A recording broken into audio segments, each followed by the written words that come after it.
The vanishing cabin. The snowstorm hit harder and faster than any of us had anticipated. What was meant to be a relaxing weekend getaway in a remote cabin nestled in the mountains had quickly turned into a fight for survival. Thick, swirling snow blanketed everything, and the wind howled like a beast in the night. The cabin's old wooden structure groaned under the weight of the snow piling up on the roof, and the windows rattled with each gust. We were 6 friends, bound by years of shared experiences and youthful adventures, now staring at each other with a mixture of fear and confusion. The power had gone out hours ago, plunging us into darkness, save for the flickering light of the fireplace and the weak beams of our flashlights. It started with Mike. He was the first to notice the footprints in the snow, leading away from the cabin.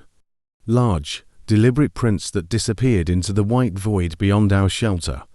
"Guys, come take a look at this," he had said, his voice trembling. We crowded around the window, peering out into the blizzard. "Who would go out there in this storm?" Sarah asked, her eyes wide with worrying. "No one went out," I replied, the dread sinking into my bones. "We've all been inside since the storm started." That realization hung heavy in the air. If none of us had made the footprints, then who or what had? The next morning, Mike was gone. His bed was neatly made, his clothes and belongings untouched, panic setting quickly. We searched every inch of the cabin, calling his name, but there was no sign of him, just the cold, unyielding silence. "Maybe he went outside and got lost," Jenna suggested, though we all knew it was unlikely. Mike was cautious, and none of us would dare step out into the blizzard willingly. As the day dragged on, the tension in the cabin became unbearable. We stuck together, too afraid to be alone, but that night, despite our vigilance, Sarah vanished. One moment she was with us, huddled by the fire, and the next she was gone. We found no footprints leading outside this time, just an empty spot where she had been sitting. By the 3rd day, paranoia had taken root. The blizzard showed no signs of letting up, and the cabin felt more like a prison with each passing hour. Jenna was next. She had gone to the bathroom and never returned. We broke down the door, finding nothing but her discarded flashlight. Desperation pushed us to the brink. We barricaded ourselves in the living room, hoping to stay awake and catch whatever was taking us. But exhaustion claimed us one by one. When I woke, only Tom and I were left. Jenna and her flashlight were gone. "There's something in this cabin with us," Tom whispered, his eyes darting around the room. "Something that doesn't want us here." The fire flickered, casting eerie shadows on the walls. We sat in silence, the fear palpable. Hours passed like days, and finally, despite our best efforts, sleep overtook us. I awoke to find Tom gone. The living room door was wide open, snow blowing in through the entrance. My heart pounded in my chest as I ventured outside, the cold biting into my skin. The footprints were back, leading away from the cabin and into the forest. I followed them, each step a struggle against the howling wind and knee-deep snow. The footprints led to a clearing, and there, in the center, stood a figure. As I approached, the figure turned, and I saw it was Mike. His eyes were vacant, his face pale as the snow around us. "Mike," I shouted, but he did not respond. He turned and walked deeper into the forest, and I followed, driven by a mix of fear and hope. The footprints continued until they abruptly stopped. There was no one in sight. The forest was silent, the blizzard's fury muffled by the thick trees. I was alone. Realization dawned on me as I stood there, the cold seeping into my bones. The cabin wasn't cursed. It was a law. A trap set by something ancient and malevolent, preying on those who dared to enter its domain. I turned back, running towards the cabin, but the storm was relentless, and I soon lost my way. The blizzard swallowed everything, and as the cold closed in, I understood the truth. The cabin would always have new visitors, and the cycle would never end. With my last breath, I whispered a silent apology to my friends. The snow enveloped me, and I became part of the legend, a warning to those who might one day find themselves at the mercy of the vanishing cabin. The darkness consumed me. I thought it was the end, that I would join my friends in whatever cruel fate the blizzard had destined for us. But when I awoke, I was back in the cabin, lying on the wooden floor next to the smouldering remains of the fire. My body ached from the cold, but I was alive. Staggering to my feet, I looked around. The cabin was eerily quiet, the air heavy with an unnatural stillness. I called out for Tom, Mike, Sarah, Jenna, anyone, but my voice echoed back to me, the silence swallowing it whole. The dread settled in my chest, and I knew I had to find a way out before whatever evil lurked here claimed me too. I moved cautiously through the cabin, checking every room. The bathroom door, once broken down in our frantic search for Jenna, was now perfectly intact. The beds were made, the living room was tidy, and there was no sign of my friends or the chaos that had ensued. It was as if the cabin had reset itself, erasing any evidence of the horrors that had unfolded. Determined to escape, I bundled up in as many layers as I could find and gathered supplies, a flashlight, some matches, and a few cans of food. As I prepared to leave, I noticed a small, leather-bound book on the coffee table that hadn't been there before. Its cover was worn, the pages yellowed with age. Curiosity got the better of me, and I opened it. The book was a journal, filled with entries dating back over 100 years. The first few pages detailed the daily life of a homesteader and his family, but as I read further, the tone grew darker. The entries spoke of a harsh winter, a blizzard that never seemed to end, and a series of disappearances. The final entry sent chills down my spine. They came for my family, one by one, taken by the storm. I am the last. I know now that the cabin is cursed, a gateway to something dark and malevolent.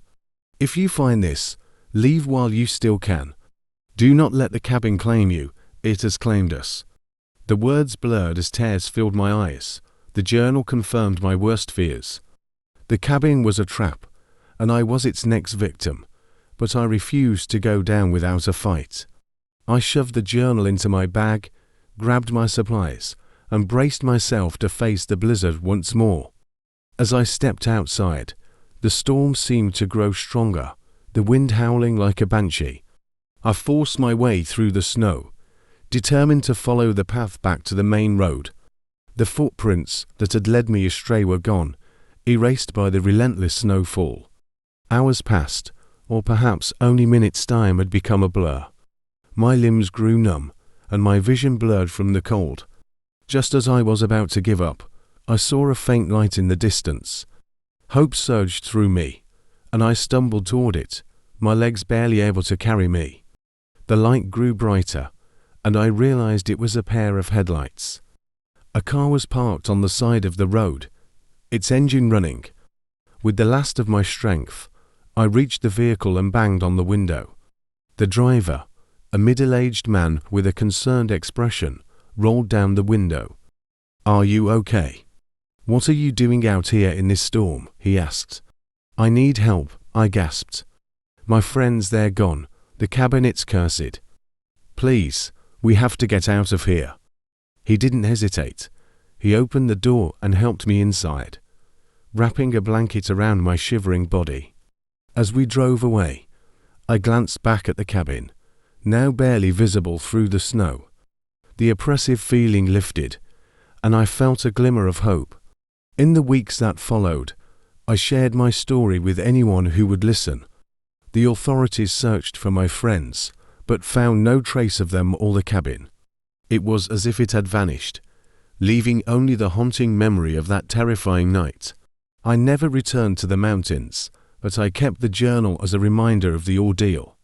Every year, on the anniversary of our trip, I light a candle for my friends, hoping they found peace.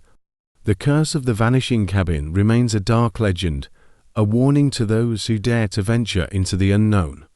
And I, the lone survivor, live with the knowledge that some mysteries are best left unsolved and some places are best left undisturbed. The snowbound hospital. The blizzard roared outside, a relentless force that battered the walls of our small rural hospital. As the night wore on, the power flickered and then died, plunging us into an uneasy darkness. We had emergency lights, but they cast long, eerie shadows that seemed to move on their own. The staff and the few patients we had were huddled together in the main hall, trying to stay warm and calm. I was a nurse, working the night shift. We were cut off from the outside world. No way to call for help, no way to leave. The storm was too fierce. It wasn't long before we began to notice the strange behavior. One of the patients, Mr. Harris, a frail old man with pneumonia, started mumbling to himself, his eyes wide with terror. He spoke of voices, of people in the walls. At first, we thought it was delirium, a side effect of his fever. But then Mrs. Dalton, who had been admitted for a broken leg, began to scream. She clawed at her skin, shouting that something was trying to get inside her. We tried to calm her down, but she was inconsolable. Dr. Miller, our only doctor on duty, suggested we move everyone into the operating room, which had a stronger door we could lock. As we wheeled the patients down the dark corridors, the sense of dread grew. The walls seemed to close in on us, and the whispers began. They were faint at first, almost indistinguishable from the wind. But as we neared the operating room, they grew louder, more insistent. They spoke of pain and suffering, of betrayal and revenge. It was then that Dr. Miller found the old records, hidden in a dusty cabinet. The hospital had once been a mental asylum, a place where inhumane experiments were conducted on the patients. The spirits of those tortured souls were trapped here, and the blizzard had somehow awakened them. Inside the operating room, we could hear the wind howling outside, but the whispers were louder. The patients' behavior grew more erratic. They screamed, thrashed, and spoke in voices that were not their own. Dr. Miller and I were at a loss. We had no idea how to stop it. Desperation drove us to read through the records more thoroughly. We found notes about a ritual, a way to appease the spirits. It required a personal item from each of the tortured souls, items that were supposedly hidden in the basement, with no other option. I volunteered to go. The basement was a maze of old storage rooms and abandoned equipment. The air was thick with the smell of mildew and decay. My flashlight flickered, casting ominous shadows. The whispers were deafening now, urging me to leave, to run, but I pressed on. I found the items in an old, rotting trunk, a locket, a child's toy, a blood-stained handkerchief. I gathered them and hurried back to the operating room. Dr. Miller arranged the items according to the instructions, and we performed the ritual. As we finished, the whispers reached a fever pitch, then suddenly stopped. The silence was as shocking as the noise had been. The patients fell into an exhausted sleep, and the oppressive feeling lifted. Outside, the blizzard began to subside, as if the spirit's rage had been quelled. We survived the night, and by morning the storm had passed. Rescue teams arrived, and we told them everything. They were skeptical, but the evidence was there. The hospital was closed, and the building was eventually torn down. But the memory of that night haunts me still. The snowbound hospital and its restless spirits, a reminder that some places hold darkness that should never be disturbed. Despite the hospital being torn down, the memories of that night lingered with me. The whispers, the erratic behavior of the patients, and the desperate scramble to perform the ritual, none of it would leave my mind. I tried to move on, but the past seemed to have a tight grip on me. A few months after the incident, I began to experience strange occurrences in my home. It started small, a flickering light here, a cold spot there. I chalked it up to my overactive imagination, a side effect of the trauma I'd endured. But then the whispers began again, faint at first, barely noticeable, but growing louder each night. One evening, as I was preparing for bed, I noticed an old, dusty locket on my nightstand. It was one of the items from the hospital basement. My heart pounded as I picked it up. How had it gotten here? I had left everything behind, ensuring the cursed items were destroyed with the building. The whispers grew louder, more insistent. They seemed to come from within the walls, just like at the hospital. Panic set in as I realized the spirits had followed me. They were not satisfied with the ritual. They wanted more. They wanted revenge for the suffering they had endured. Desperate for answers, I returned to the site of the old hospital. It was now an empty lot, surrounded by a rusted chain-link fence. As I stood there, the whispers grew louder, swirling around me like a cold, suffocating fog. I knew I had to do something to put the spirits to rest once and for all. I spent the next few days researching the hospital's history, diving deeper into the records I had barely glanced at before. I found stories of the patients, their lives before they were committed, and the horrors they faced within those walls. The experiments had been cruel beyond imagination: electroshock therapy, lobotomies, and isolation. These people had been stripped of their dignity and humanity, left to die in agony. Armed with this knowledge, I decided to conduct another ritual, this time with more reverence and understanding. I gathered the necessary items, candles, salt, and a handful of personal belongings from the spirits. As the night fell, I began the ritual in the empty lot where the hospital once stood. I placed the items in a circle, lit the candles, and began to speak to the spirits. I apologized for their suffering, for the pain they endured, and for the fact that their torment had been forgotten. I promised to remember them and honor their memories. As I spoke, the whispers grew louder, then suddenly ceased. A chill ran down my spine as I felt a presence behind me. Turning slowly, I saw the faint, ghostly figures of the patients. Their faces, once twisted in pain and anger, now looked peaceful. One by one, they nodded and began to fade away, leaving me alone in the darkness.